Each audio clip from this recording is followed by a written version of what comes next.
rocking. I try to let a few doors walk, but if that freezer runs low, I gotta stock it. These scrub bucks got no mask, darn sure no drop times, but this chili has deer burger in it tonight. Where did this podcast go? Straight to hell. Yeah, speaking of hell, check out East Coast Bowhunting Podcast. Fantastic. First of all, I'm addicted to the show. I like that. That's cool. Okay. Whole hunt, you live it, you breathe it. It's a whole different world. This East Coast has a little bit more of an edge and a grind to it.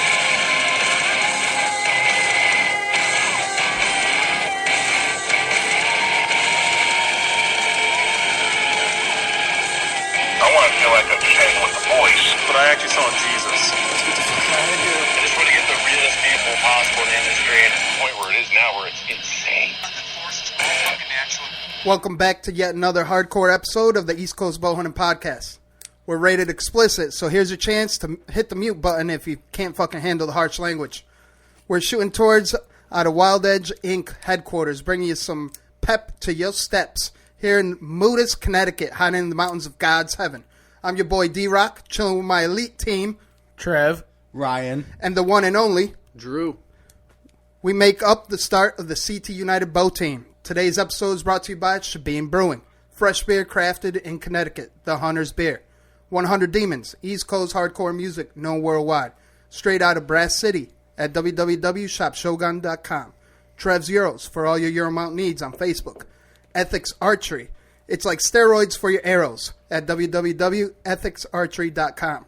Nor'easter Game Calls. Get them in close for all your game call needs at www.nor'eastergamecalls.com. ECB Blood Series calls are hot and firing off the shelves. Keep an eye out for the turkey calls coming out soon. This show is presented by Working Class Bowhunter. Not just a podcast, but the brand in the hunting industry. East Coast Bowhunting Podcast is here as always for new and old hunters by sharing our experiences in the woods through playing and slaying. What's up? What's up, D-Rock? what's up, brother? What's going on, Drew? Just living the dream, man. Speaking to that mic, man. Make love to it, man. Glad to have you guys here. Hell yeah. Thanks for having us, Yeah, we're dude. glad to be here, man. Here in the man cave. Hell Fuck yeah. It's yeah. awesome. It's I love it here. It's one hell of a man cave you got, man. It is. It's pretty impressive, I do have to say. I mean, Everything in here isn't allowed in the house, so. we know that. We're actually going to touch on that later in the Yep. episode. I got a couple questions for that because we're all family people. We all right. have to tend to our ladies and keep them happy. So that's definitely on the agenda. We're surrounded by Bone. Of course, your gracious sister Lydia. Yeah. What a great name. Taking charge, answering questions live. It's the brains behind Wild Edge right there. Her Hell and my yeah. lovely wife. Hell Keeps yeah. you in check, huh? Oh, yeah. Hell yeah. Big time. Yeah, we're definitely going to need that. Big time. Hell yeah. So, I mean, this is awesome beginning to the making of a strong team right now. That's right. We're definitely representing CT out of the brotherhood that we're starting to form nationwide, and what we're trying to do here is just really get to the woods, get stepping, and keep on slaying, so to speak. And That's right. Put Connecticut on the map. hell yeah. It's probably, I don't know if you guys agree, obviously we're all from Connecticut, but I've lived pretty much around the world, and I always came back to Connecticut. It's one of the most underrated hunting states in the nation. It is. Don't get me wrong. I'd move to Idaho or Montana in a heartbeat, but Connecticut, we do have a lot to offer. Oh yeah, And it is. I mean, look around here. You can get shit done here. it's pretty impressive, man. Yep. You just got to think outside the box a little bit, and you can get it done. Hell yeah. Don't be afraid to make love to that mic, Drew. I'm trying, man. know. Freaking I know, gotta this is- really get close Get to up that. on it. Oh, you do. We're popping your podcast cherry, I right? guess. Usually it's over the phone. Yeah. I mean, you've been on a couple shows. What shows you been on so far? Working Class, the Fall Podcast, and obviously my the title sponsor for Chasing Tails Outdoors, and Deer Hunter Podcast. Cool. And the others I'm forgetting. It's just a brain fart. And that's all over the phone, so they. Right. I mean, we could adjust the Yeah, volume too, but it is cool here having you guys here. You can actually see facial recognition and stuff. It's a lot more fun than being on the phone. I've It been is, on the phone line before. when you're on the phone, then you're drinking alone. It's kind of weird. makes it a little weird. You don't know if the other guy's drinking or not. So. They're probably talking shit behind your back. Yeah, exactly. Rolling their eyes. Yeah. Oh, yeah. Like, This drunk as fuck. Oh, man. So what I want to start off with is, obviously, We're here at Wild Edge Inc. headquarters because we're starting to form a CT United bow team, trying to represent Connecticut in the right way. We're all involved heavily in the hunting industry. We all bring something different to the table. We got, your specialty, Drew, Wild Edge Inc., the step ladder. We're definitely going to cut into that later in the episode, along with many other attributes that you bring to the game. We got Trev, heavily involved with taxidermy, along with his connections. Shout out to Gary Hall, D&M Custom. We got Ryan over here. Not only does he contribute as a cable guy and tend to your wife when you go to work, when she's all sitting lonely, but he's avid bow hunter. Definitely brings a lot of skill to the game, and he's heavily involved with conservation himself. And, of course, everyone by now should know, and if you don't, I'm a Pope and Young scorer, so if you have any game you want to enter into the record books, hit me up. I mean, we're just regular Joes, and we want to help out people, so we're here to do that. So let's cut right into it, the listener reach out. What we want to do is reach out to our listeners, everyone out there. Whatever you have as a question or whatever you want to hear on the podcast, just hit us up. We answer back. I think Facebook says, within an hour we answer back because we're all working class. We're all on top of that. It's usually within minutes, though, someone's responding. Sometimes. I mean, my downtime, whether I'm, sitting down in the throne and do my deed, that's when I hit social most. So hell yeah. You could even poke fun at that. You sitting on the toilet again, D-Rock. Yeah, what are you doing right now, D-Rock? So, I mean, but in all seriousness, I mean, we're open to questions, what you want to hear in the podcast. I mean, we're here for you guys, especially the new and old hunters, trying to get them back in the woods and educate along with making it fun. So, again, if we're too harsh for you to hear, I'm sorry. I mean, this is Deer Camp, so welcome. This is who we are. That's it. So, Drew, what do you think so far doing the live podcast? You feeling it? You feeling the groove? I'm liking it, yeah. That's cool. It's easy. What'd you get into last week, Trev? Anything good? Last week, the weather's This just been past week. screwy. I know. It's either cold as balls, and then all of a sudden it's monsoon rain. Yep. Yeah, we get snow, and then it's 50 degrees, raining, everything's flooded. I had planned on doing some shed hunting, but it just went to the wayside. Well, all this whole year, when it rains, it's monsoon. Right. Absolute monsoon. There's no in between. What the fuck? Welcome can't to get nothing Connecticut. done. That's it, Yeah. man. Well, Welcome to that's Connecticut. part of the being New in New England, England. yeah. I mean, it's you blink your eyes and it's 50, and then the next day it's negative 15. I mean, how do we Rain, mud, or ice. Yeah, no That's no in between. I mean, you're talking to the guys in the Midwest; they got 2 feet of snow, and we're 55 in rain, 2 feet of rain. Yep. You know? Yeah, I'm a little jelly with that. Got a little feedback coming out, huh? That's a little strange. What about you, Ryan? What'd you get into? Oh, man, not too much. Like you said, that snow came, kind of got rid of all of our opportunities to shed hunt. All of a sudden, the monsoon came, all the snow is gone. Now it's time to get some boots back on the ground, find those sheds. Got a few spots that Trev and I are definitely looking at together that we've been dying to get into. So within the next few days, we're going to be getting some of that for sure, and hopefully the bucks in that area have dropped off. Awesome.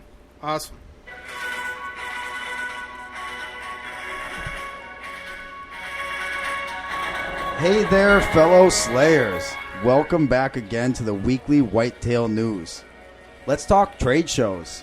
It's that time of year, and I'm going to tell you where you can find your East Coast boys at the up-and-coming trade shows.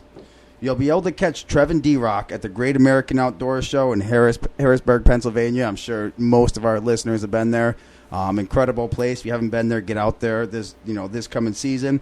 February 8th, 9th, and 10th. You can find Trev and D-Rock with Wild Edge. Andrew over here. They're going to be there.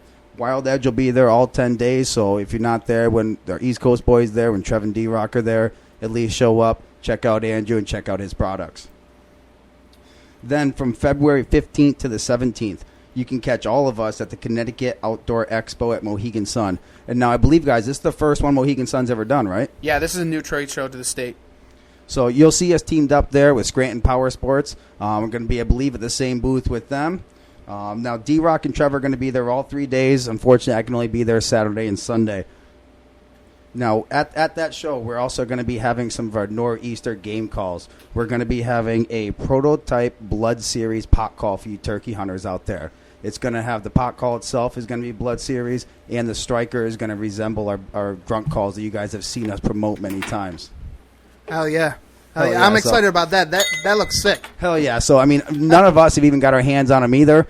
So get out there, check them out. It's just a little something so you can see, get your hands on the Nor'easter game calls. Check out the customization that Mark does. It's beautiful. That's much better. Thank you, Drew. That noise you guys were hearing, we're at Wild Edge Inc. headquarters. That was his furnace turning on, so we fixed that quickly.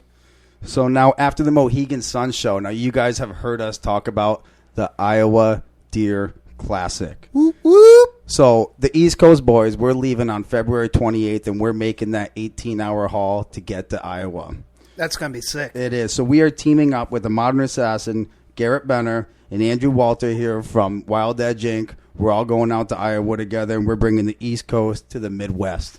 Fuck yeah. Hell yeah. That's going to be crazy. So when we get to Iowa, we're going to be meeting up with our boys Kurt Geyer and the Working Class Bow Hunter, our man Hoss, a.k.a. Bruce Ritter Clark, who you guys heard in our previous episodes. He's from Ethics Archery, and we're going to be meeting up with many more people out there. Combination Creative, I'm sure is going to... Oh, no, you know what? I don't think he's going to make the Iowa. I think he was saying that he can't make it. That's a shame. Yeah, we're gonna be meeting new people we've never met before, old faces that we've only talked to on the phone, and we're gonna be getting to know them. So that's gonna be March 1st through March 3rd. We're gonna be in the Iowa Deer Classics for all you Midwest guys listening to us. We're gonna be there. Come meet us. And quote unquote, as Kurt said, you boys gonna be woke. We're gonna be woke. Yeah, It's we're crazy. gonna show him how the East Coast boys play too. So it's all good. Then after Iowa, after Iowa, we got March 29th to the 31st. That's the Northeast Fishing and Hunting Show in Hartford, Connecticut. That's our home state. We always make a plan to go to it. I don't believe at this time we're going to have a booth there, but you'll catch us hanging around all weekend long. We're going to be repping the East Coast Bow Hunting Podcast gear. So if you find us at any of these shows, We'll be mobile recording too. We'll be mobile recording, but make sure you stop us. Don't be afraid. Have a chat with us. Who knows? Maybe you're going to be the next guest on our show here. You'll recognize him. You might be afraid of Ryan if he's in heat or if he's in full rut. So just be careful of him. But hey, I'll get that swelled up neck. You'll these know. guys- They look scary, but they're not. No, it's all good. So, now before I wrap this up with our trade show, that's kind of getting towards the end of our trade show year with what we can get done this year. I want to take a quick step back to the Mohegan Sun show, which again is February 15th to the 17th, right after Valentine's Day, guys. Get that Valentine's Day over with your woman first, and then get to that outdoor expo, okay? At Mohegan Sun, like you've heard of us talk about before, we're going to have a raffle of a beautiful print, and it's an actual photo taken by Ryan the Buddha. It's a beautiful American buffalo in a field. I believe it's about 27 inches or so, you said, D-Rock? yeah, something like that. Something like that. So all the proceeds are going to be going to Take 'Em Outdoors, which is a nonprofit organization bringing children with life-threatening illnesses and combat wounded veterans into the outdoors, getting them to hunt, getting them on that once-in-a-lifetime experience. So That's pretty badass. It's man. awesome. I'm looking forward to that. And all those proceeds are going straight to that. to So, it. I mean, Straight to it. Even if you don't want the print, just donate. Yep. A dollar goes a long way, and we'll be there. We'll Absolutely. be there. Also, check out Ryan the Boot on social media, Facebook, Instagram, wherever you can find him. He's also got a GoFundMe fundraiser for Take 'Em Outdoors as well, where you can be a part of choosing to whether this madman is going to shave his beard or not that he's been growing for 8 years. So, again, I know his family wants him to shave it. I'm sure. So all these proceeds are going right to Take 'Em Outdoors to get those children and them combat wounded veterans, give them those once-in-a-lifetime experience. So check him out on your social media. Get involved with his fundraiser here. And we're hitting that goal strong. The goal is $20,000, and we're hitting it. I think we're almost into double digits now. Hell yeah, absolutely. So that's badass. So we're getting there. So everyone check out Ryan the Buddha for an awesome cause, and you can find your East Coast boys, your upcoming trade shows. And that is your weekly Whitetail News brought to you by Ryan the Pornstar. And as always, send your news. Send your what? Your news. Oh, I thought you said something else. Well, you can said send both news. if you want. Just no dick pics. You send those to Caddy Cowboy. Yeah. Oh, man. That was good, man. Good job. That was really good. All right, man. Listeners been waiting for this, and the whole reason we're here. Drew Walter, Wild Edge Inc. What's up, buddy? What's up, brother? Thank you for bringing us to your place, Hey, man. thanks for coming, guys. Yeah, man. About time we make Connecticut great again, huh? Hell yeah. I like that. I like that. Say that one more time, nice and slow. It said it's about time we make Connecticut great again. Hell yeah. You're going to be in our next intro, you know. And once we get you guys into saddles, then we'll be making saddle hunting in Connecticut great again. Oh, you mean climbing saddles, not the saddle. Yeah. All right. Say just with the deer news and Like that. send me your news. Yeah. I'm like, I'm. That one I Mine's had like- you in at 1 a.m. Was it last week? That was crazy. I saw that video. 1:30 in the Yeah. morning, we had D-Rock up in the saddle. Right All behind the shabined shop. out. Yep. Yeah. Now, our listeners, they catch that on our Snapchat, right? Yep. On Snapchat. So if you guys haven't followed into our Snapchat, D-Rock, what's our Snapchat? EC Bowhunting. Easy. My voice changed real quick. Yeah. I didn't know if he knew or not, so. No, that was good. That was perfect timing, actually. No, I appreciate that because I don't think I did know. Right So away. if you guys were on it before, you would have seen D-Rock up in a tree at Yeah. 1 a.m. all shabined out. Yep. So Yeah, I wasn't climbing the wall. I was climbing the tree in Drew's backyard. We were only actually. 5 foot off the ground. Oh man, so this is cool, man. And Drew, I'll probably say it all night, man. Just make love to that mic, man. I'm trying. This way everyone gets to hear that beautiful voice you man. guys. It's like serenading to my ears Never right now. heard that before. So let's start from the beginning, man. Drew, who are you? Where are you from? And where can we find you? My name is Drew Walter. I grew up in East Haddam, Connecticut, Moodus, Connecticut, and just been a bow hunting fiend my entire life. Just addicted. It's the one thing that I've always been focused on and my biggest passion. And that led into a lot of my job opportunities in my life, and eventually led into Wild Edge. And the whole history of Wild Edge started back when I was 14 years old, teaching a bow hunter safety course. I was a junior instructor with my father, and I met Jim Stepp. He was from Maine. Where in the DEP or? We were right at the Moodus Sportsman's Club. Oh, okay, teaching the cool. course, and Jim Stepp, the inventor of the step ladder, was down here with his buddy Don, taking the course back when they had to retake the course to hunt Connecticut. And we met them there and became friends. And he actually traded me a couple sets of steps for private land permission slips. to Dude, hunt that's here a in fucking Connecticut. trade. Wow, And that's That's a awesome. good trade. All day long. on that. Never knowing back then that would lead into my entire future.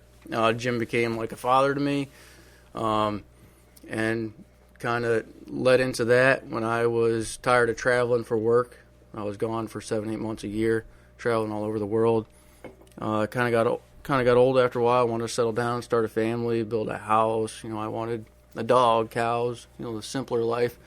And Jim offered me the opportunity to grab the stepladder and bring it back to the market and make climbing good. So that's Awesome. kind of where it all evolved. Hell yeah. So where can we find you? Like WildEdgeInc.com. Nice. Or Nice. anything social media, Wild Edge Inc. Awesome. That keeps it simple. Yep. For us simple-minded Mexicans and Connecticut New Englanders. If you don't know Wild Edge Inc., then I don't know what rock you're under because even this dumbass Mexican knows about that. Yeah. And we're all over it. And yesterday he posted the picture of him on the quad up on the step, and I had to share it. And I was like, man. if this isn't convincing enough for you, I don't know what the fuck to tell you. I because redid that picture. Jim did that years ago. It's on old posters I had. He did that, him standing on the four-wheel with one step, and shit, we've done everything to it. I mean, took my excavator and put the bucket against it, and I picked the whole front end of my Mini up, 8,000-pound excavator. The whole front end, the blade was off the ground 3 feet. It's all over YouTube. Before the back end of the rope snapped. The spliced end didn't snap. The knot didn't snap. I mean, a lot of people question the integrity of it because they see just a rope around a tree, but Yeah. it's 2,100-pound tensile strength polypropylene. That shit is strong. Say that 5 times fast. that shit's gonna I hold said it a you. lot. Yeah, no. So the step's made out of steel. It's powder coated steel. You can't go wrong with steel. And some of the questions. Made in America? It is. Hell yeah. Everything about it. Assembled right here at the shop. Everything. From our bow hangers to our lines, safety lines, linesman lines, sling lines, you name it. And a couple new products coming out. They'll be hitting the market here in 2019. Fuck yeah. I'm excited. And there's more big news to come, but we won't go to that realm yet. Yeah, not until quite you're ready yet. to Put until my you're foot ready in to my talk. mouth too, a little too early. No. I just had to poke the beast a little bit, Yeah. but you know what we're talking about. Yeah. So let's start from the very, very beginning. What age did you start going into the woods, man? Oh, shit. I can remember my father bringing me to our family cabin. My uncle owns a cabin northwest corner of Pennsylvania. Middle of nowhere, Amish country. Family's been going there for decades. And I can remember going there before I even could get a hunting license, 8, 9, 10 years old. And I would just sit in a stand watching him shoot deer. And then, in Connecticut, he would put me in my suit and strap me to a tree. The old school safety harnesses with just the strap around your chest. Yeah, it looked like a seatbelt. Right in an old lock-on tree stand, and you're strapped to the tree, and he would just strap me in, crawl up, strap me in, crawl down the old screw-in pegs, and he'd go to his stand, and I was always in the woods with him. And then, so my father brought me into the woods, and then when I got my legal license and I could hunt at 12 years old, I just became a psycho. Nice. I was bloodthirsty. I was a little savage, and I just killed everything I could and hunted everything I could, every season, every animal in Connecticut that you could shoot. And the rule growing up was you shoot it, you got to eat it. So Hell yeah. my family ate a ton of squirrel. We ate everything that you could shoot, we ate. And I can remember my mother was always cool with it. I hung all my deer off the play set that was right out the kitchen window, my parents' house. Good idea. And, and I can remember my mother putting together like a stir fry for dinner, and it'd be like September, October, and of course right out of school I got my pellet gun, my 22, and I'm in the backyard just annihilating squirrels. And then I'd cut them up, she'd let me throw them right in the stir fry. My older sister was kind of like a princess. She's a fashion designer now. My younger sister's more of my kind. She's a little killer like me, but we'd fry up the squirrel and have it for dinner. She's not in her head, no, but she knows she is. And my older sister wouldn't believe me, and then I show her the carcass that was in the garbage can after. So I just grew up just loving the outdoors. You couldn't get me out of it. Worked on the cattle farm right next door to our house, and I just can't say enough about how I was just obsessed with being in the woods. That's awesome. So you could say it was an addiction from the start. Oh, absolute obsession, addiction, whatever word you want to make it. Hell It was just the way I was. Well, like addicted to crack or meth or porn, like Yeah, what that's kind of right. addiction? Just or all those all in couldn't one. get All enough of of it. I mean, even if it wasn't deer hunting season, I was still in the woods, just fucking around, Learning. Yeah, just going to a ridge, jump a deer, just to jump deer, find a deer. I mean, I was out of my mind. That's awesome. So, what do you take away from that? From when you first started hitting the woods and you had people like your father bringing you in there. Your grandfather ever bring you into the woods too, or? My grandfather was more. So my whole family was farmers out in Ohio. Nice. My grandfather was the only one that didn't hunt. Everyone before him and around him hunted. And then, so my father didn't grow up hunting. He was the balance. He was introduced to hunting by my great-grandfather. So then my dad wasn't ever as psycho as I am. So then once I hit 12 years old and I could go out and hunt on my own, I became the Killer. psycho The killer. Slayer killer. So, Yeah. East Coast Slayer. and the rules, Yeah. I always had to, when I would leave the house to go hunting, I had to have a walkie-talkie. So obviously I didn't have a cell phone. Good. So I had a walkie-talkie, and I had to check in with my dad every once in a while and tell That's him a where good I was. safety And tip, yeah. Yep. So I was just a kid roaming East Haddam, and I grew up being known as the killer. My nickname in high school was Boneyard. Awesome. Boneyard. It comes out. It comes Yeah, out. so that's that's so it. And also roughneck. it kept me out of a lot of trouble in high school. Not that I didn't get in trouble, but when everybody buddies were does. We all doing been there. fucked up shit, I was in the woods. That's awesome. Couldn't keep me out. So, what do you take away from that, though? From that experience being young? It just kept a clear mind. I've never been a big religious guy, but I'm not saying that I don't talk to anyone when I'm in the woods. It's when the woods kind of made me who I am. So that's what I Word. take away. I am me because of how I grew up in the woods. Hell yeah. That's awesome. Agreed. I'd have to say I'm the same way. Yep. I think we Ryan can all is too. relate. Hell yeah, T-Rock, absolutely. yeah. Yeah, That's if you're a how it 12, 13-year-old kid boiling a skull in a pot you stole from your mom, or if you're, I remember waxing and dyeing my traps in my mom's oven, getting in huge trouble. Well, she's for that. at work, Stinking right? up the house. Yeah. I did the Oh same yeah, or thing. trying to make jerky in the oven. Yeah. Oh man. The first skull I ever boiled was inside of my house. I took a deer skull and put it on the stove, and it was one of the worst things ever. And you see it on social media all the time. These guys trying it, and I can just smell it burning my nose when I watch them do it. And nothing like boiling brains. I remember outside in my dad's Coleman stove. I actually did it outside, believe it or not. I remember boiling our first skull. I'm like, what are we doing? We're like scraping and boiling and scraping and boiling. The bones just blowing up. and talking about at this young age, it formed you and shaped who you were. And maybe we mentioned this in one of our first episodes, Trevor and I. But I'll never forget this. Trevor's father used to have a bumper sticker that said, kids who hunt, fish, or trap don't mug little old ladies. That's right. And he had that bumper sticker, and it's true because you're spending all your time in the woods. You learn your ethics, you learn your responsibility, you learn how to be a man by being in the woods and being in outdoors, learning that respect. It's funny you bring that up because I saw another bumper sticker that says, "My son took your honor student hunting." Hell yeah. Absolutely. It's fucking roughneck. Yeah. So it's good for everyone, especially the young souls, man. You mend them at that young age, get them out in the woods, and teach them how to at least, be able to survive. Yep. How to survive. I can remember launching, perfectly good, brand new muzzy broadheads with my dad's at squirrels. I'd have an empty quiver at the end of the night. He said, "Well, son, you better go make some money so you can buy more broadheads because I'm not giving it to them." So my whole life I grew up, if you want something, you have to go make money to find it, to get it. That's it. So my focus was gas in my truck and ammunition, broadheads, whatever. I remember buying my first trail camera, a Moultrie, with the flash, with the big 9-volt battery. Yep. I remember I was the happiest kid in the world. Because I remember using the old trail cameras with the string. You put it across, and it tells you the time it trips. Those weren't cameras. Those were, what'd your dad call them? The trips or something. Wires or trip wires, yeah. And I can remember getting my hands on my first trail camera. I'm like, this is unbelievable.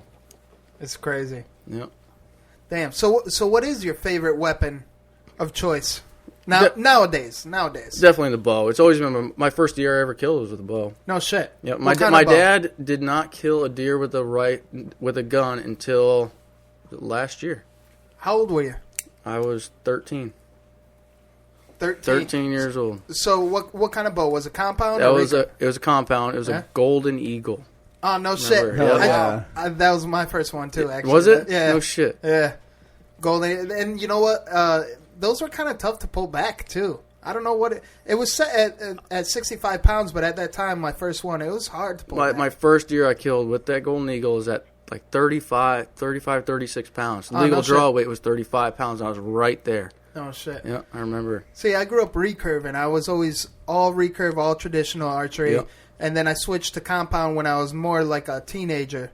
So I was pulling back 65. Yeah, I started shooting with a recurve. Yeah. I had my little recurve, then I upgraded to a bigger recurve, and then once I started hunting, it was straight to the golden eagle. I remember buying that bow to the day. Yeah.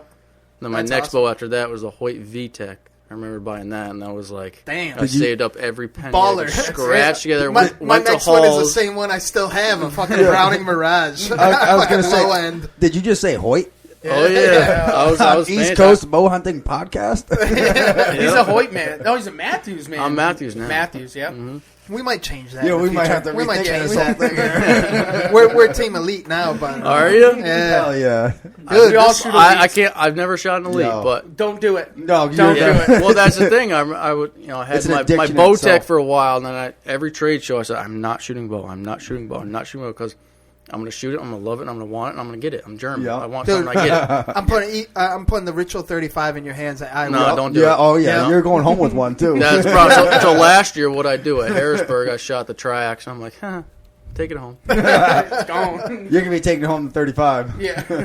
Maybe. Can't do it. It might happen. I can't do it. Oh, yeah, you can. So what's your favorite animal to hunt? Deer. 100%. Yeah. Oh, yeah. Why is that, I'm definitely a waterfowl guy as well, but I kind of go through phases. But I mean, like I said, growing up, anything with a heartbeat, I'd fly, swim. I was a huge trapper when I was younger. Just kind of ran out of time as I got older, but definitely deer. And why is that though? What draws you to deer? It's always trying to figure them out. I mean, always trying to get that upper edge on them, but always knowing you'll never get to the point where it gets easy. It's always going to be hard, but you're always trying to get that upper edge on them and trying to get ahead of them.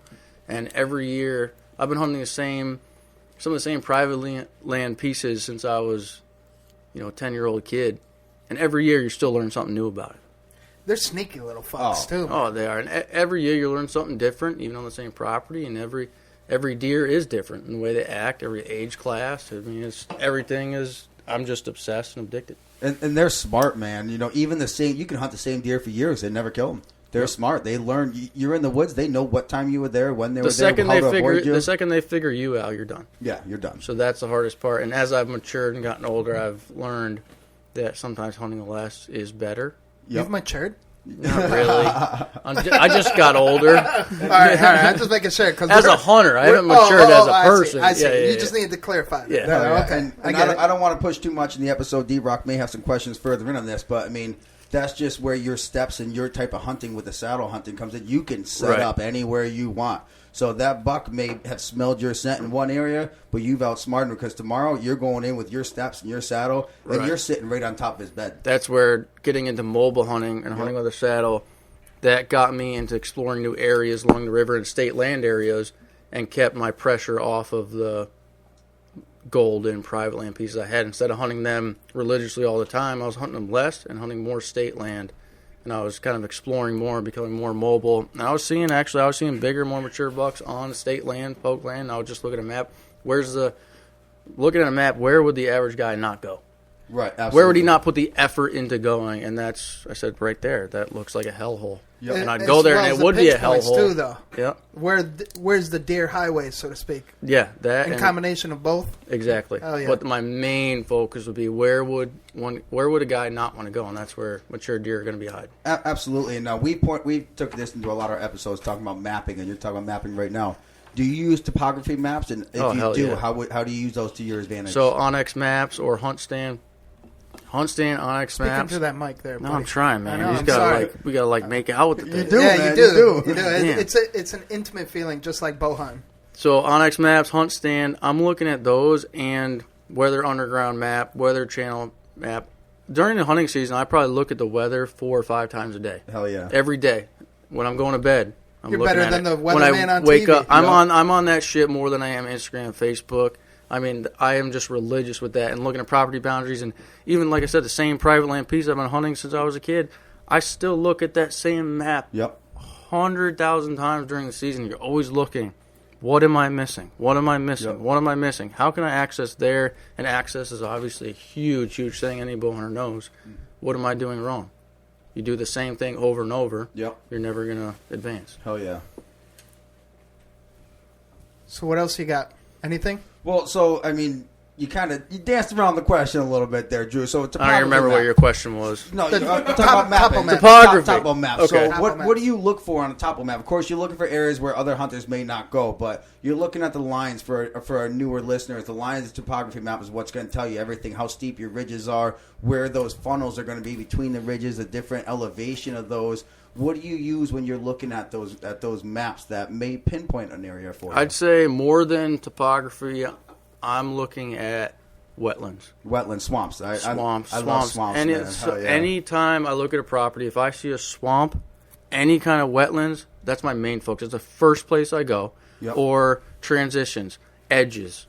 Deer love edges. That's why that's why they thrive in suburban environments. They love edges. So you find an edge, so say you have a piece of hardwoods that all of a sudden goes into a piece that had just been logged. Yep. That is going to be a sick ass transition. Or you have pines, or you have a hardwood forest that drops down to a ridge and then goes to a swamp.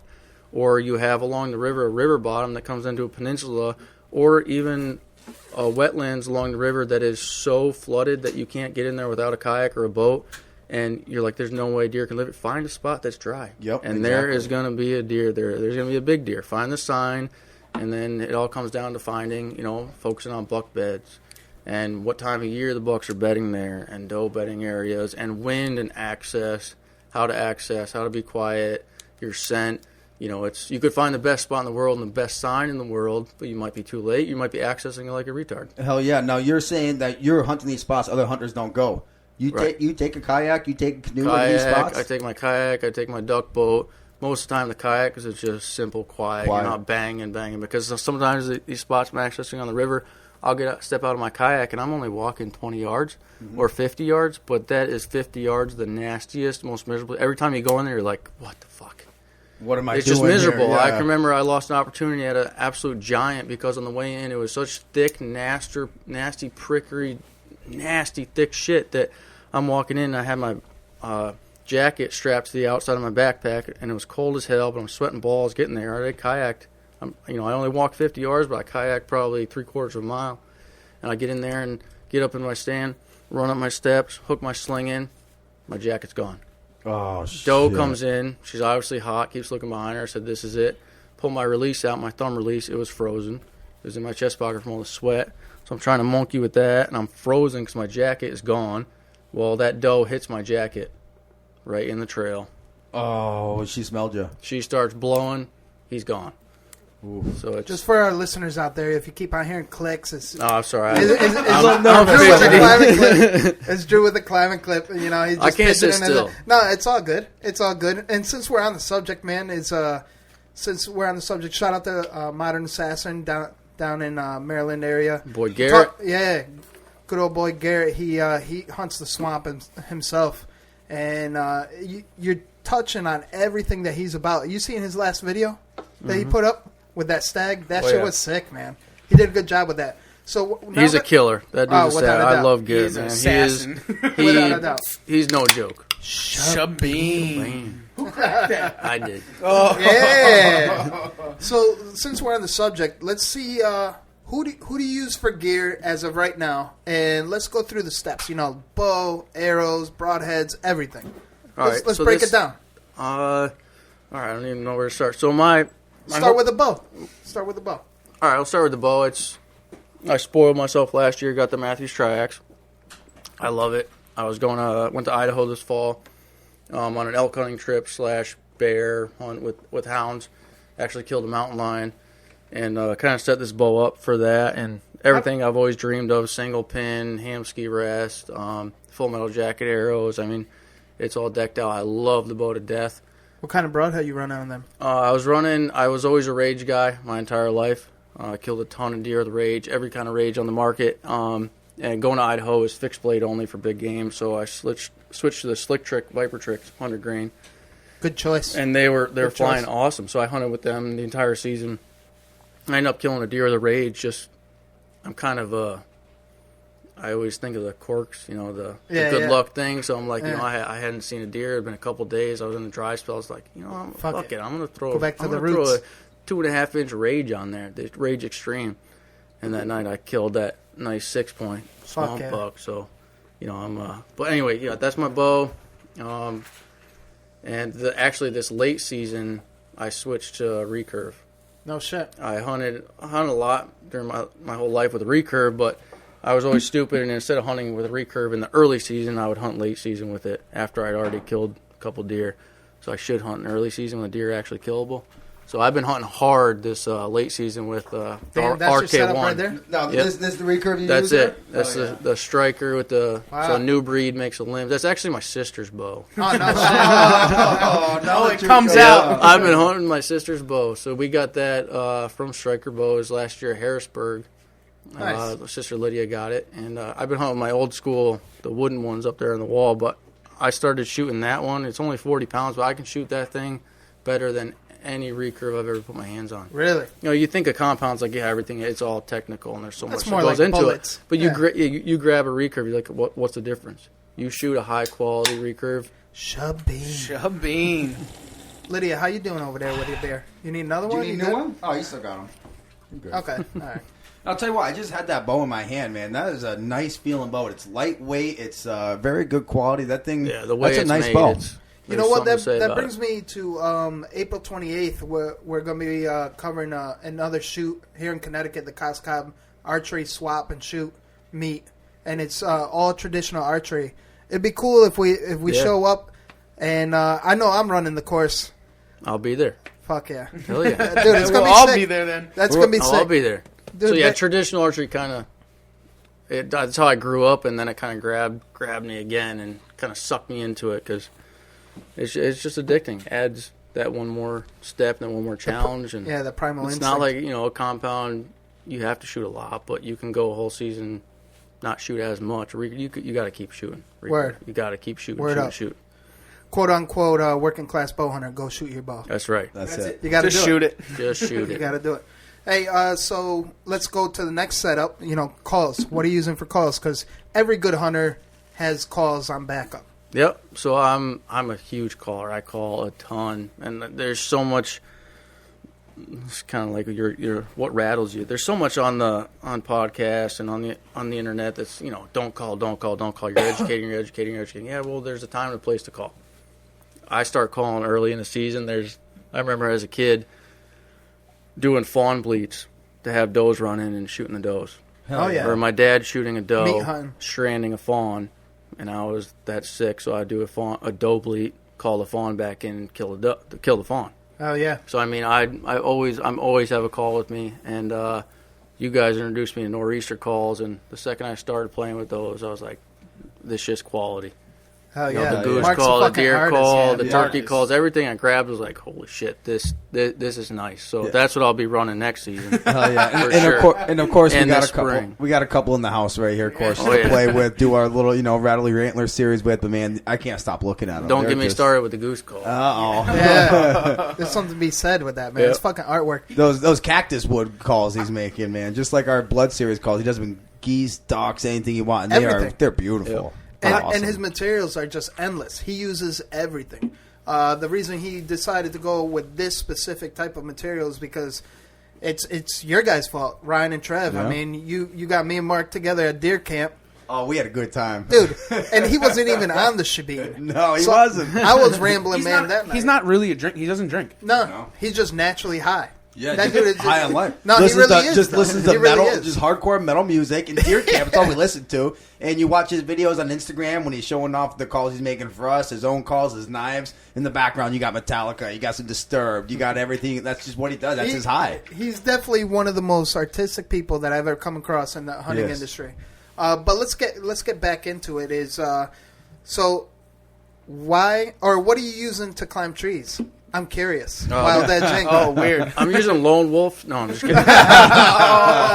Actually, you know That's what? the Mexican dig. Wait. Before we cut into that, because that's going to be a lot to talk That's about. gonna be a long one. Let's take a little break. We man. said like, oh no, go ahead. No. Let's take a little break. What's your drink of choice? You whiskey man, beer man, wine? What's your drink? I'm of choice? definitely a whiskey man. I was always about the cheap Coors Light. Oh, That's all My right. dad and my sister started on the IPA kick, and I started realizing that there is a quality beer out there that actually tastes. So that's why you like us. So anything's better than you Coors guys Light, brought though. me the Shabim, and I was like, holy shit, good. Nice. So you're when you celebrate a harvest, what's your go-to? Are you going straight to the whiskey, or are you cracking beers? It depends who I'm around. You know, early bow season, I'm kind of like a solo, stay the fuck away from me kind of guy. Yep. And then you get more into gun season, and it's like, you know what? Fuck it. Let's go do a deer drive. Let's fuck this property. Let's just get it done. Just stack up does. So it all depends on the season, I hear that. the time of year, I hear that. who you're around. But my dad, he's always rolling in with the fancy, nice shit. Yeah.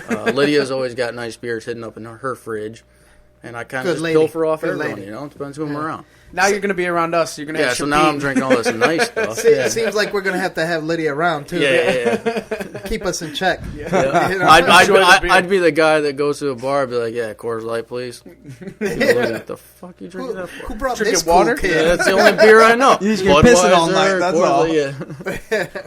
So what is your favorite whiskey and favorite beer? I'm a Jack guy. All right. Hell Jack yeah. Daniels. Yeah, I'm in. Hell yeah. Where's the Jack? Trevor's People, all any, about any it. any kind of dark water in front of me, and I'm loving it. Word up. The Tennessee swamp water. That's what's up. Talking about them swamp bucks. You got that swamp water, Yeah, too. that's right. So what about beer now? What's your favorite beer?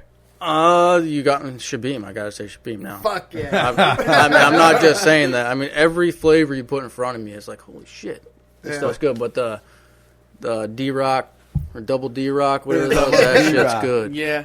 So- That's what you're This- drinking right now. this The right now- down, yeah. Down, right, up, Good. left, YB. Double D-Rock. Yeah, that's right. By the end of this podcast, we'll be down. Yep. So it sounds like we turned you from Coors Light to Shabin. Now we got to turn you Yeah. from Hoyt and Matthews to Elite, Team Elite now. We'll see about that. Amen. All right, man. Let's get back to the nitty-gritty. The whole reason why we're here, man, is what are you using to climb trees with? And please elaborate and get into detail. All right, so like Everyone's curious. my whole setup is established around the stepladder. I went from hunting a ton of private land, and Jim would always give me a ass pile of steps. So I'd have steps that would stay in trees for years. I'd take them down, move them around summertime during the season. I was lock on tree stands, and growing up, you never had enough tree stands. I remember, going to Walmart and getting the $30 cheap ass stands, as many you could get your hands on. Guys at tag sales grabbing as many stands as you could get. Then, my buddies and I started filming each other. And then we quickly realized how stupid it was to put... Not that kind of film, Ryan. He's up. Back up. Back up. Hey, man. Hey, careful. You got my mind wandering now. So you and your boys started filming not each quite other. that, but we started filming each other, and then there's like two dudes in a tree, and we're not in Iowa, Illinois, we're in Connecticut. It's like, this is stupid. We're wasting our time. We'd be better off with a guy in a tree and a guy in another tree on different properties. So then that, saddle hunting kind of sparked my mind. I had a buddy who had an old Anderson tree sling. I remember slapping that around my ass at the shop and hanging out of it. I'm like, this is fucking cool. So I made my own sling out of an old New Tribe tree arborist sling, and started self-filming by myself, and that kind of developed my whole setup into using the steps as a platform, using the climb. And then that turned into mobile hunting and kind of basically designed Wild Edge when I started hunting state land and accessing crazy, nasty, shitty spots with my kayak, my boat, and kind of developed everything into how can I, because I want to focus on the hunt, not the setup. So I always looked at climbing sticks. I'm like, that just looks like a ton of work. Climbers, how many times I've been in a climber and you're undoing the strap to get around a branch and this and that. So, that's how I developed the aider. And basically the simplest way to get into a tree with the least effort. So the less effort you're focusing on actually getting there or getting into the tree, the more focus you have on the hunt. It's everyone asks, how many steps do you bring in the woods? Well, that depends. If I'm early season, I'm going to set up a stand that's going to last all season long, I'm going to bring 16 to 18 steps and set up that stand, and it's going to stay all season long. If I'm going mobile hunting, I may bring 3 steps, 5 steps. It depends where I'm going. The kayak, I'm obviously not bringing 16 steps because I'm not setting up 16 steps in the dark. I'll bring 5 to 6 steps, sometimes 8 if I'm going to leave that set. This is a set of 8 right here. 8. Yeah, why don't you elaborate a little on that? Because that's pretty impressive. We're running, where are we, Lydia? IG or Facebook over there? Instagram Live. What are you on, Trev? I'm on Snapchat right now. Snapchat. Oh, come on. Get on Facebook, Trev. No, get on Facebook, actually. Why don't we run down the step package here? Because that's pretty impressive, man. So this is right here. I mean, this is a set of 8 steps. Each step is, just around 12 ounce, just under a pound. So you're running, so just call it 8 pounds right here. Jesus. With the ropes on them in the bag. So you're carrying a total of 8 pounds. And, I always say figure a comfortable step 2.5 feet apart. You're 16, 18 feet up in that tree. You stretch it a little bit. You're a little more agile. Earlier season, you can get 20 feet, no problem with a set of 8. Why you say earlier season, though? Can you elaborate a little bit on less clothes. that? Okay. Yeah. Everyone just knows. For the new guys you set there. up a stand in the Lighter summertime. You go in the early season. You're like, this is a breeze. Then you go in late season. You're all bundled up like Michelin, man. You're trying to stretch your legs. You're pulling your leg up to get to the next step. It's so. 8 steps right here. And for mobile hunting, this or the set of 5 steps is my go-to. Your carry bag, you can hold it upside down, shake it. Your steps aren't making any noise. They're not going anywhere. You get to your set. You unzip the bag a little bit, pull the ropes out, and all your steps are stacked right in there, and you're ready to climb. Now, I want to kind of touch base on, you're talking a pound a step. You got eight steps. You're looking at 8 pounds. Your typical climber, I mean, even your open shot summits or your lone wolves, you're looking at 14, like 15, 16 pounds for a stand. For you as a saddle hunter, all you're carrying in is 8 pounds. Right, and then you have your saddle that's already around your ass. That your saddle, you get to the tree, and the way my whole setup works is my backpack is on my back. My bow hanger that we make is in the sleeve of my belt around my backpack. My tether, lines and line, whatever you want to call it, is on my other hip. My bow is in my hand. My sling is around my ass. I get to the tree, I grab my set of steps, throw them they're around my shoulder, pull the ropes out, I'm climbing. My lines and lines right there, take it off. My saddle is my lines and belt, it's my safety harness, it's my tree stand, it's everything. So that is then attached around the tree, I'm climbing. My whole method is I'm never going back down, and I'm never pulling anything up. Everything's right there. So I hang my bow right off my linesman loop right there. I get to the top, grab my bow, I put a gear hanger in, put my camera arm on, hang my bow up. My backpack turns around, goes right against my legs. I pull everything out I need. Grunt call goes in my pocket. I got, my release right there in my chest pocket. Everything turns into a fluid motion. So it's like once you start saddle hunting, everything becomes custom, and everyone has their own way of doing it. That's just my way of doing it. And every time I do it, no matter what the situation is, whether I'm going to a stand that's preset or a stand that I'm putting up in the dark, everything has its place, and there's a place for everything. And everything is always right where So I don't have to think about it. Everything's a fluid motion. Hell So yeah. I get set up, and then boom, I'm focused on hunting. You know, I'm focused on being quiet and you're being a predator. That's the biggest thing, and everyone's always trying to find the easiest way to do it, and they're listening to everyone else's opinion. The best advice I have is find the easiest and the best way that you can do it, and do it in your terms, and recognize the woodsmanship. You know, Absolutely. There's man. no shortcut for everything. Can you show a couple of those steps off? Yeah, for these while guys? you're opening that up, I mean, you're talking about woodsmanship. Actually, wait. Before you open that, is it set up already how you would use it in the tree? This? Yeah. Oh yeah. Yeah? Can you demonstrate that for the live that we're running right now? This is as you're carrying it into the woods. It's right here. The strap will go, right around your shoulder like this. As you get to the tree, I would unzip the bag a little bit. I'd pull the ropes right out. Yo, Ryan, you mind stepping back so the live feed can see that? So I'll dangle the ropes right over like that. And then as you're climbing, you pull one step out. Oh, that's nice. Mexicans work good. Yeah, right? Cheap, too. One step like that, throw the rope right around the tree, tie your simple loop, find your tension, and you cam that step right over. And as you're climbing, both feet are on the step like that. So toes pointed out against the tree. And then, so that's as you're setting up, your lines on line is holding you to the tree. So you're leaning back, your hands are free. You're right there. It's wicked comfortable. So you're not worrying about holding on to the tree or anything. And then so say you set up preseason, you leave them, and as you climb, it's just like a ladder. You set them straight up, or some guys put them, opposite. So whatever's comfortable for you. So, as corny as it sounds, we say the biggest thing is design your climb. So it's however you hunt, however you want to set up, however you want to do it, you just design it and you make it work for however it works for you. We got 70-year-old clients or customers that are putting the steps a foot apart. So it's like early season. If I'm setting up a set and I know my family's going to be hunting it all season long, I'll put them nice and close, foot and a half apart. So, Jim can climb them, my dad, my sister, everybody. It's easy and nice and comfortable for them to climb. Run a safety line with a prusik from the bottom of the tree to the top, so you're always tied in. Nothing can happen.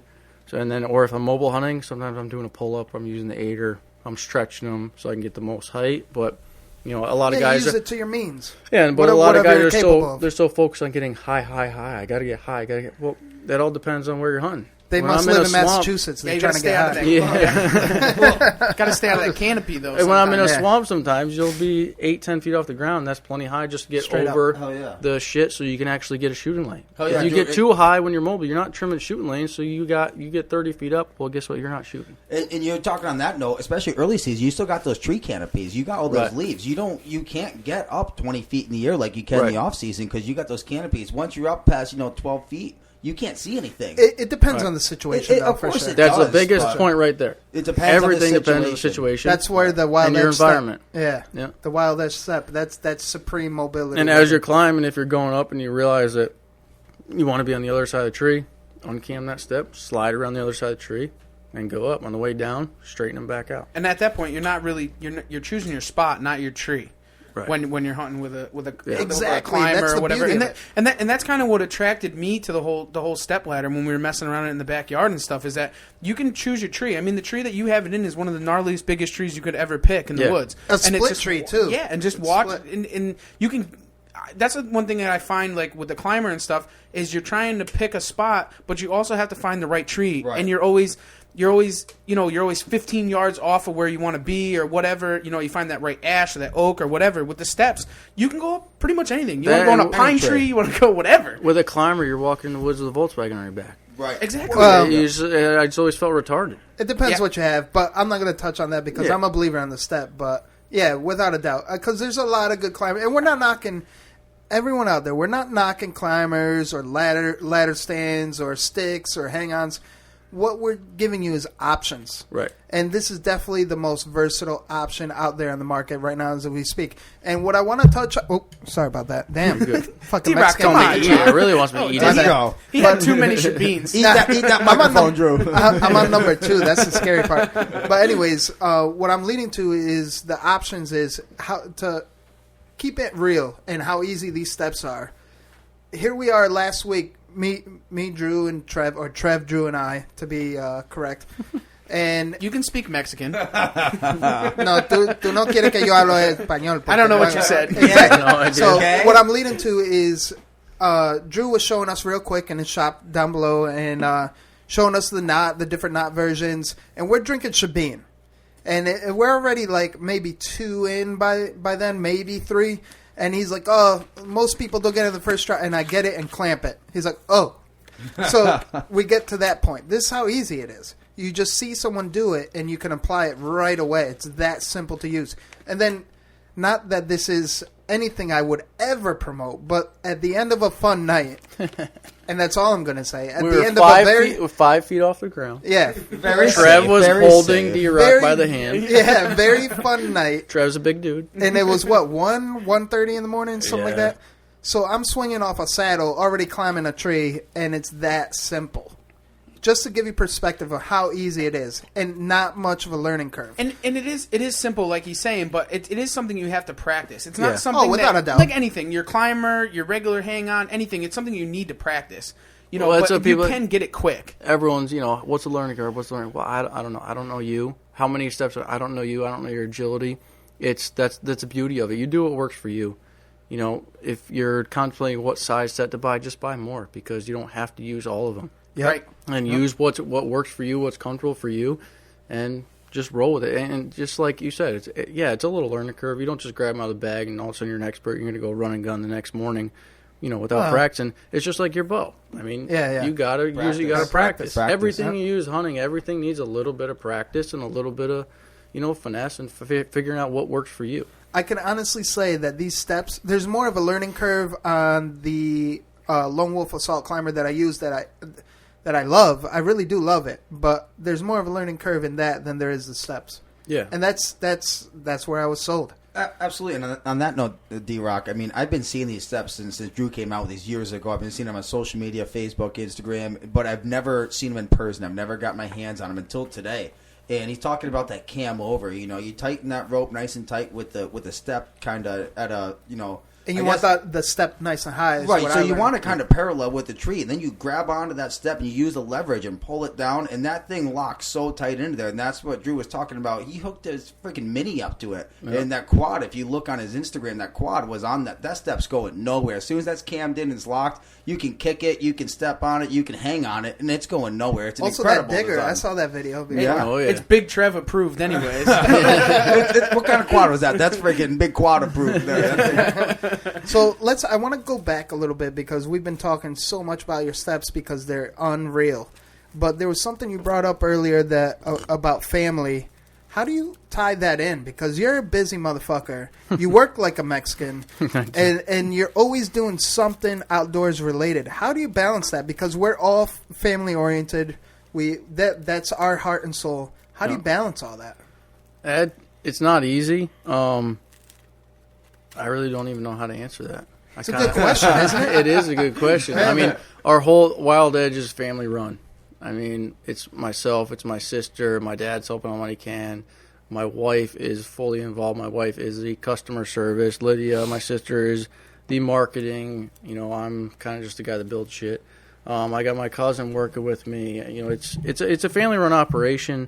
I have a 1.5-year-old son that definitely changes your life. Cute Anyone as that's hell, a parent, too, man. yep. He's going to be a killer He's when he an grows animal. up. Oh, Yeah, yeah. he really is. So, I mean, you don't know how to explain it until you have a kid, and, having our shop here at home, it's awesome just having him around. It's a dream come true, Yeah, word. my wife's a school teacher full-time and a soccer coach, high school varsity soccer coach, so it's like, every time of the year is different, but every morning I'm with my son. We cook breakfast together. Well, I cook him breakfast.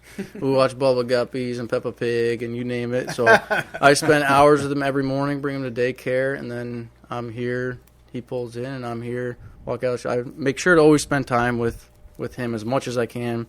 He sees the excavator, digger, and he wants to run it. That's cool. He sees the buggy, everything with wheels or a motor he wants to run, and, it's not easy. I mean, everyone thinks owning your business that you're free. You have so much freedom. All you guys know this year, that you just can do whatever you want whenever you want. But really owning a business, it means you never stop.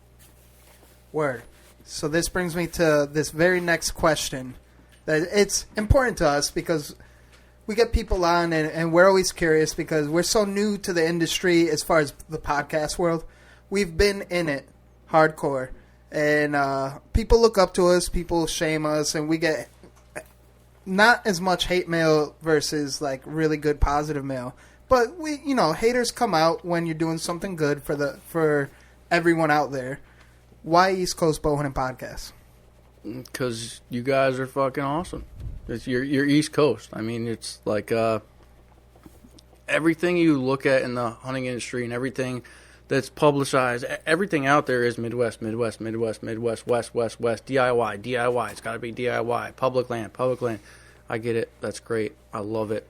I'm a great supporter of public land hunting and all that. But there's a whole hunting on the East Coast is a whole different world. Isn't it? I heard about you guys, watched you guys, listened to you guys, and finally got the opportunity to meet you guys. And it's like we knew each other our whole lives. Isn't that crazy? Like we just all of a sudden related because of our environment.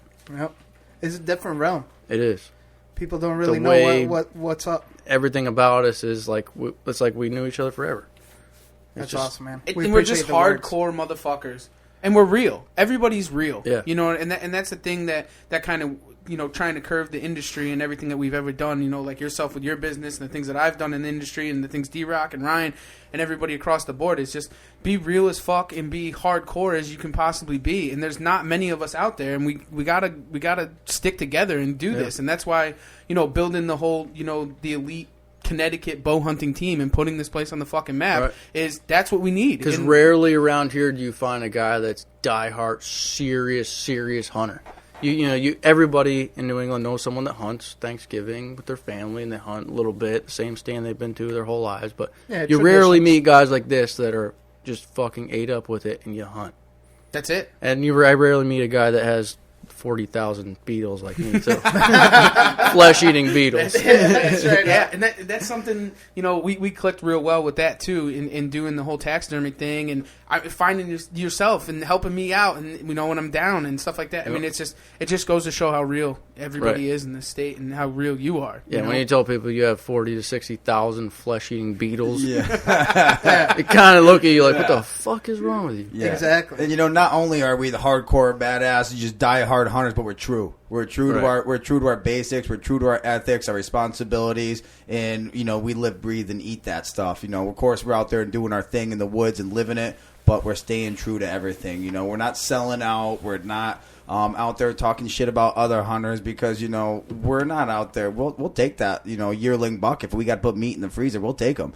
So we're not out there. We're staying true to our basics, putting meat in the freezer and putting some hours in the woods. As I say, you just shoot what makes you happy. Like when someone comes to one of my properties, even if I'm passing up deer for 10 years and I don't shoot any little bucks, someone comes, they're hunting with me. Shoot whatever the fuck makes you happy. I don't care if it's a button buck or a spike. If it makes you happy, that's really good advice, actually, because I'm glad you two bring that up, Ryan and Drew, is because especially like kicking off the season, September 15 in Connecticut. I don't know where it is up and down the coast, but it's pretty similar. It's really good to kick off the season with a kill. Absolutely. Make sure you're happy with it, no matter what it is. Obviously, if it has spots, I'll come down and kill you. Yeah. I'm just joking. And so I might shank you. I won't kill you. I'll shank you. They're so good eating. They are. Less propane. They cook faster. But that's what veal's for. So let them grow. But what I'm trying to say is kill what makes you happy right off the season. Kick off the season. This way it breaks the ice and you're back in the flow. Because we have to take such a long break on the off season. Well, there is no off season, but off season to killing deer. So it's really good to break the ice that way. So many people they've been gun hunting their whole life, or they just start bow hunting after gun hunting, or either way they start bow hunting and all of a sudden they watch everything on the internet and the whole way the whole hunting industry is publicized, and everyone looks at it as if you watch a hunting show and someone kills a 130-inch deer, you're like, oh, that's cool, but you got to kill a 200 to be cool. Right. Well, guess what? The only way you'll ever learn to kill big deer is by killing a ton of deer. Yep. So everyone, how do you kill deer? How do you kill big deer? Well, I kill a lot. Growing up, I killed everything that walked by me, and then you develop into killing everything that walks by you into, all right, well, shit, I guess I'll let that pass. And then you let a deer walk by, and then you see other deer, and it's crazy how you develop. But yeah, you want to learn how to fucking hunt? Kill deer. That's it. Kill animals. Woodsmanship is huge. I'm glad you're bringing this up because this leads me to one of the last few questions because we're winding down is military background, yeah? Mm-hmm. What branch? Army, National Guard. Thank you for your service. yeah. Thank you. Thank you for your service. Talking all this killing, I want to touch, I know it's a bit of a sensitive subject, but I think I look up to you, man.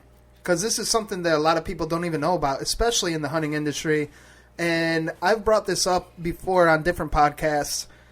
The White Buffalo Group. You're a part of that, yeah? Mm-hmm. So that officially stamps you as a fucking killer. Yeah.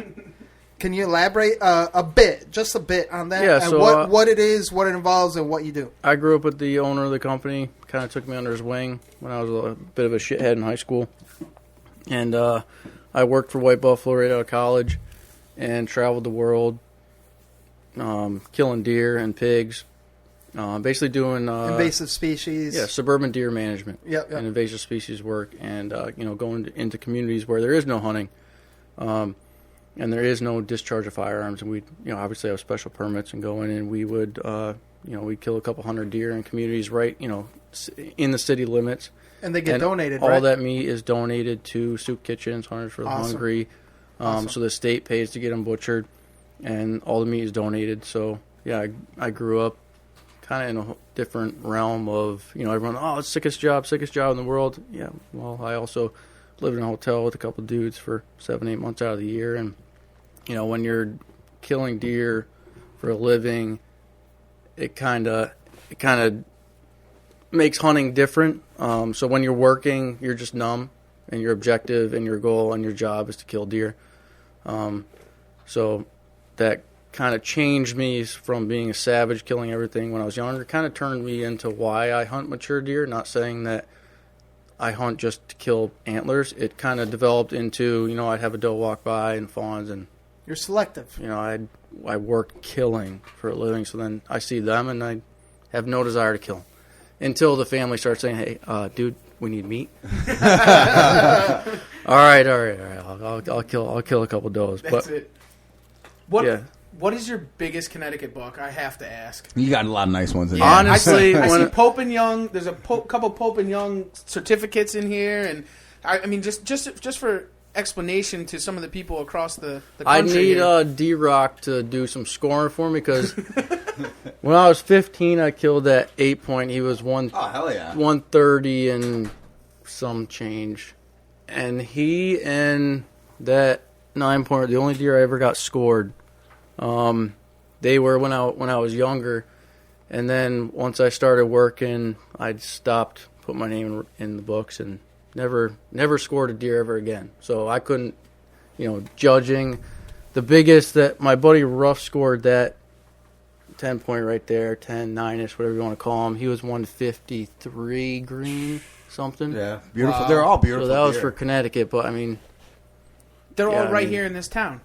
oh Yeah. yeah, right in this town. And now I know, of course, unless you're listening in live, you're watching us on Instagram. One of these bucks in here is just really, it's been catching my eye since I came in here, and all these mounts, they've been done very well. This one, you got a nice hole in the antler there, and that's That just dude is cool. Actually, that Hell was yeah. opening day, 2010 or 11. That was right before I was leaving for basic training, and opening day, my father and I, so we were 100 yards apart on the same private land piece we grew up hunting. He shot an 8-point that was 142 inches. This was the last year I got scored. When I was away at basic training, my dad got him scored in Northeast Big Bucks. And so my dad shot the 8-pointer, first light, and then, he's texting me on an old flip phone, and I'm like all horny. I'm like, all right, I'm getting down. I'm coming to you. I didn't give a shit what walked by me at that point. Don't matter. And so then I was like, he's like, no, just stay in your stand. I'm not like positive about the shot. Stay in your stands. Just stay. It's like, oh, what the fuck? So I'm standing there like doing circles in my tree stand. And all of a sudden, that dude runs by me. Wow. Like he was with the buck my dad shot. My dad never saw him. He came running by. I stopped. I shot him. Well, the cool story is my dad's missing his right eye. The 8-pointer he shot was missing its right eye. No That's shit. so awesome. That's that's- sick. So it's all Wow. meant to Cool. be. Yep. Hell yeah! So you and your pops, you both doubled up that day on some nice deer. Yep, that's morning. awesome, man. That's awesome. That's a hunt you'll never forget. Yeah, you'll never forget that. That was awesome. Never. That one right there means the most to me because that year That shit is pretty. I shot that right before my uncle came to hunt with me here. He's from Ohio. Came to hunt with us that fall. I had just shot him a couple days before he came. I had him in the freezer at the club, and I pulled the head out. I had it caped. I'm like, should I get this mounted? He's like, hell yeah. He said, you're young. He said, don't ever question mounting a deer. He said, that's your second biggest buck. Do it. And then a couple months later, he was killed, and I lost my uncle. So that means that more right there. That little one means more to me than anything else. It's a pretty mount too, though. That's no small deer. No, I mean Let's not get it twisted, dude. No, That's crazy. And Small list. It's funny because the first time I came here, that's the one that stood out to me the most too. It was That's crazy. why he's right there. Yeah. That's awesome. So what's in your future? Like, what are your future goals right now? What do you want to see happen for 2019 for you and people around you? What are you looking forward to? We're Wild Edge. We're basically focusing on our niche of saddle hunting and mobile hunting, and kind of just explore, basically getting out to the market. I've always been the one to not try to boast or boost my confidence and trying to be someone else, but it's like Lydia will coach me through it, be like, you know what the fuck you're doing. Can you just please tell me? And I'll be like, I don't want to be cocky, and I don't want to be this. Well, it's like, so it's developing basically my system and what exactly I do, and that's what developed all our products. So we have a camera arm coming out, and I made my own camera arm. I've been running with it for 2 years, and it's fucking awesome. And your prototypes are out there too already. Right now, yep. So it's like that's going to be out there this year. I'm finally at the point where it's like, you know what, this is what works for me, and a lot of guys are having interest in it. So we have between that, the camera arm coming out, and our platform. Those are the two newest products, and we have a couple others that are coming out soon. I can't wait. Yeah, I'm not going to talk too much about right now, but I definitely 2019 is going to be a huge year for us with new products and kind of more videos, more of a marketing presence to Wild Edge, and basically the Connecticut boys right here, our team. We'll be collaborating. How we're going to show how we're hunting in Connecticut. And how, yeah. This is a team that you're looking at right now is going to be the Wild Edge team, East Coast Bow Hunters. Hell yeah. I can't wait. I can't wait. I'm looking forward. It's the year of quality. I've been like digging that into dead grave with Travis. Like, this is the year of quality. Every time he says that, I just want to hang up the phone. But it's true though. Like, this is the year for quality, evolution, and expansion. That's right. Yep. And that's what it's about. Everyone wants to lose weight. My chubby ass wants to just keep on eating, evolving, pushing quality, and expanding. And putting Connecticut on the fucking map, man. That's East right. Coast on the map. The whole coast. Let's just put East Coast Maine on the to map. Florida. Yeah, East Coast. I mean, and it's a whole different world. It's not anything you ever turn the TV on and see. East Coast is so different. And I say this in an earlier episode also, is that, I have one of my mentors and idols in the hunting industry is a close friend of mine, and he said it to me. He said, Trev, you need to start videoing the things that you do. And I said to him, who was it? Can you say my buddy Andy Wazakowski. He's a big idol of mine. He's just a what's he do? Awesome, he's just a straight fucking killer. He's okay. a mature buck chaser, and he's just been always an idol of me and teaching me how to turkey hunt and deer hunt, and he's just wicked old school. And so I had a conversation with him, and I'm talking to him on the phone, and he's like, Trev, you need to start videoing your shit. And I said, but Andy, I don't kill big deer. He goes, it doesn't matter. He goes, you hunt your ass off. Mm-hmm. He goes, I'd rather watch 2-3 guys with mixed match fucking camo killing a doe than I would watching these guys out west killing 150s, 170s. He goes, it just makes more sense. Right. It's real life. It really hits home. And I mean, that's something that when we're talking about the evolution of everybody in this upcoming year, I think that's my evolution, is to follow something that was asked of me of my mentor and this team that you see before you. I think it's going to be, that's what it is. Oh, it's definitely leaning towards that, because you got a camera for what was it, Christmas or something? Yeah, my mom got me. Yep. And awesome, Mom. And then thanks, Cal. Drew, yeah. And then Drew's presented us the opportunity to do the very same thing using his equipment. So we're going to be running a team. And you know what? I'm really looking forward to this coming year. It's just something to be said that East Coast is on the map from tip to tip, from Maine to Florida. I mean, anyone out there, the whole coast, reach out to us. If you're a savage killer, we want you on the show. reach out to us.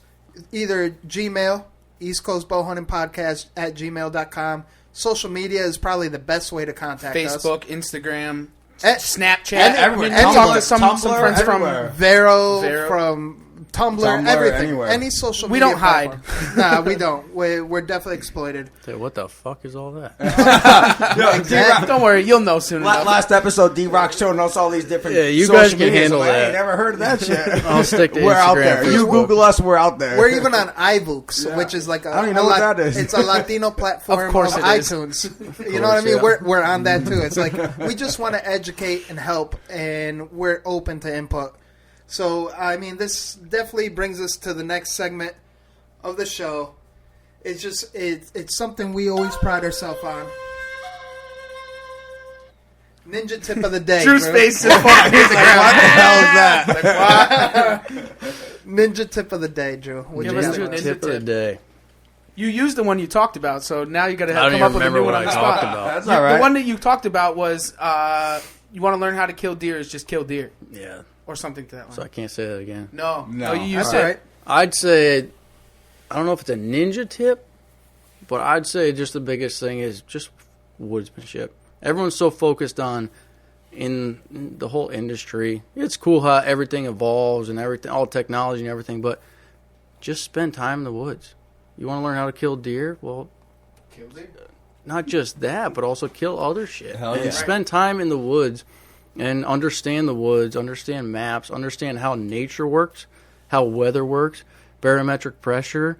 I mean, high pressure, low pressure, that is huge for deer movement.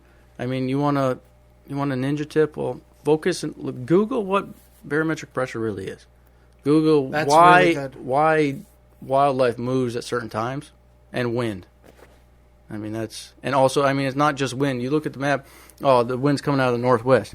You get to a stand, and you may be down in a certain area, and that wind is coming from the east. So in the summertime, or whenever it is, before season, during season, go to your stand. I heard this on, I don't even remember what podcast it was, but the guy said, go to your tree stand, or a couple stands, go to a couple different topography spots, and light a fire. Light a little fire, anything to make smoke, and watch where the wind goes. And that's all determined on thermals and the time of year and this and that, foliage. And that. So it's like, understand weather, and you'll kill more shit. That's a killer ninja tip. Absolutely. Oh, yeah. That's just like jam packed in your face. Absolutely. It's like the biggest failure is getting busted. Or Absolutely not true. know, or you may not even know you're getting busted because that deer could be 100 yards from you, 150 yards from you, and it's got you pegged. It smells you. Yep. You And I never mean, see it. You That never could be hear the it. that could be the biggest learning lesson Yeah. too. Hunt at the high same in the time. morning, hunt low in the evening, but that Yep. also depends on the spot. Yep. Thermals. yeah. You're referring to thermals on that, right? Yep, thermals, Perfect. but it's also all dependent on where you're hunting. Absolutely. And I think it's a lot of people too. Like if the wind is a change, so say you're out in the morning, you're gonna do an all day sit, and that's one thing that a lot of people don't seem to do, or is not really talked about, is that when the wind changes, they don't move. They just sit in the same spot. Well, at that point, you're wasting your time. And it's also when the wind so if you have a couple days straight of northwest wind and it's cold as balls, well, those deer might be conserving your energy, not moving as much. All of a sudden, it switches to a south wind and it's 40, 50 degrees up. It's warm. They're not going to move. Bullshit. They've been conserving their energy. Now that it's switching to a south wind and it's warm, They're on their feet. Guarantee they're going to be moving. Hell yeah. Hell yeah. And this really brings me to, because you're a fucking natural on podcasting, obviously. So we're teaming up. We might as well go full broad, all out. You know what I mean? And we might as well just team up together all the time. How do you feel about just podcasting regularly with us? Like if we're around the neighborhood and we're not podcasting Waterbury, or if you want to come down to Dirty, I mean, podcasts are Hell at yeah. our place. How do you feel about that, The man? city does scare me. Well, you got to carry a sidearm when you go to the city. Trust us. Even that. I mean, everyone knows it's that's rare. Not a knife. This is a knife. No, this is a gun. It's rare that I leave town except for trade show season or work. But no, I just want to reveal that Wild Edge is now working with and partnering with East Coast Bowhunter Podcast, and not only just the podcast. And I'm hoping to be on here as much as I can and working with these dudes and doing awesome shit. But we're also gonna be the East Coast team. I mean, we're Hell yeah. Fuck yeah. gonna be a couple of The dudes elite. Fuck The yeah. elite Fuck East yeah. Coast. Fuck yeah. Just Put East hunting Coast on and the map. being ourselves. Yep. So Thanks for awesome. being part of the look team. forward Hell to some yeah. shit from shooting rays of the modern assassin to killing turkeys in spring to squirrels, crow hunting, waterfowl, deer, you name it. I mean, It's gonna be a big Anything, year, fuck man. yeah. we're just It's gonna have a be- camera in our hands everything we do. Hey, I got to get you that save the date too, so this way you can Oh come yeah. down and enjoy the wildness That's before right. I tie the knot. Too. Is it in the dirty? Oh yeah. No, It's close, right? No, it's actually the ceremony is going to be in Naugatuck and the reception is going to be in Terryville. Okay, So it's going to be a hillbilly good. I like setup. that. So it's definitely hunter friendly, I like it. and we're going to have a lot of fun. We're definitely going to have a lot of fun for sure. So all this positivity and everything we're getting into, it brings us to our last segment of the show. What rattles your antlers? Rattles my antlers. Oh boy. This could be a rabbit hole working It class. could be. It could be. Yeah. Shout out working class. You told me this earlier, and I think the biggest thing that came to my mind was basically industry standards of you got to kill giants to be cool. You got to hunt public land to be cool. Well, I think the biggest thing is what rattles my antlers is why can't you just be yourself to be cool?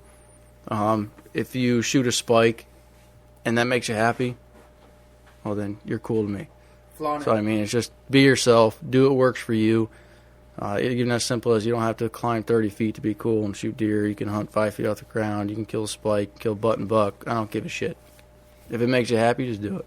So don't. If shooting a spike makes someone happy, don't give them shit.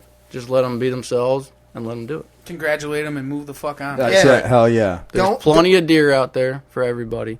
Let's just do what the fuck makes you happy. Don't hate, congratulate. Right. That's it. That's what's up. Yep. And going along with that, I think that's something that a lot of people have lost. Like, if you see someone that shoots a deer, even a small doe, a small spike, say nice job. And I think that's something that got lost in within the whole evolution of the industry. Is this that like you'll find us on there on social media and just say nice job, congratulations. And I think it's something that's starting to come back. It goes a long way. It does, man. And what Drew is saying, I mean, it just be happy for one another and be a fucking team, man. Because there's too much arguing and conversing in the wrong Or like, wrong realm. that deer was not 150 inches. Well, if the dude Who wants to cares? call it 150 inches, let him call it. Or I remember growing up. It's 150 to him. Yeah, Yeah, I exactly. remember growing up bringing spikes and 4 points, 3 points to the club and skinning them, butchering them there. And the older guys go, "What the fuck? Why'd you shoot that?" I'd look at him and be like, "What? What do you mean what? Because it walked by me? Yeah. Gave me a shot and I shot it. I'm going to eat the hell out of it." And those antlers are proudly right over there. I remember holding that 3-point and being like, "That's so fucking cool." Or like shooting. I still shoot jakes.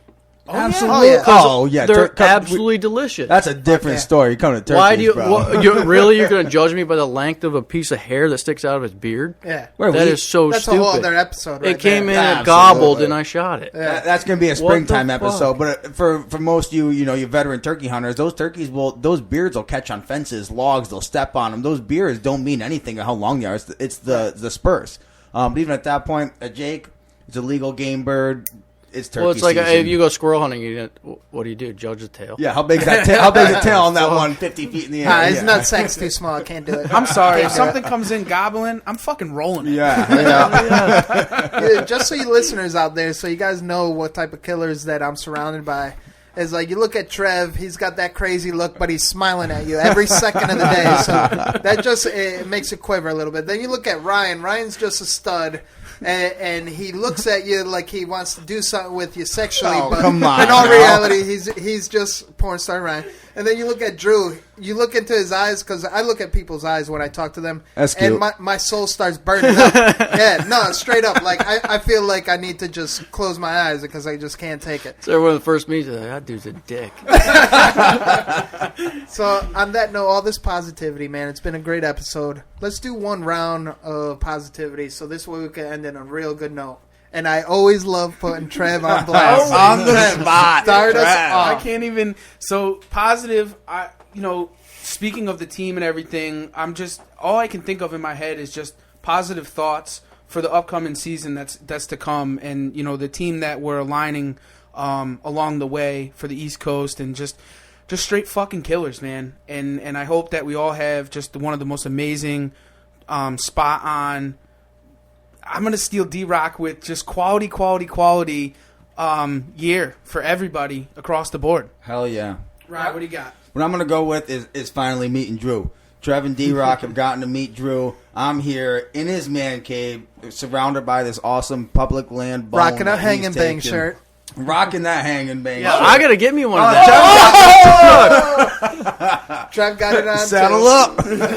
Whoa, they don't know about that yet. Let's Getting to meet Drew, finally getting my hands on his product and seeing how awesome it actually is. Getting him part of the East Coast team, getting him on here. It's been a great day, and 2019 is just, it's going to be one for the books. So I'm looking forward to everything and happy what's going on right now. Where?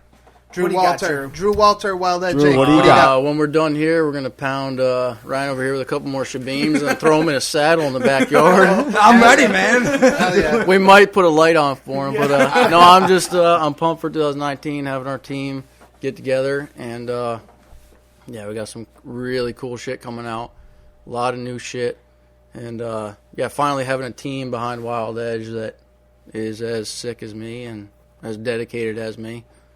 And my son made everyone in his swimming lessons this morning look like shit. Very cool. That's a proud daddy right there. Hell yeah. He's That's a beast. positive. Like, they had this thing where it's like, all right, take the ball and make your kid push it with his nose to teach him how to push its head underwater. And my son grabbed that ball and he was humming that thing like 10 feet and just throwing at kids. And yeah, he's a beast. So That's the awesome. next Slayer. yeah, he is.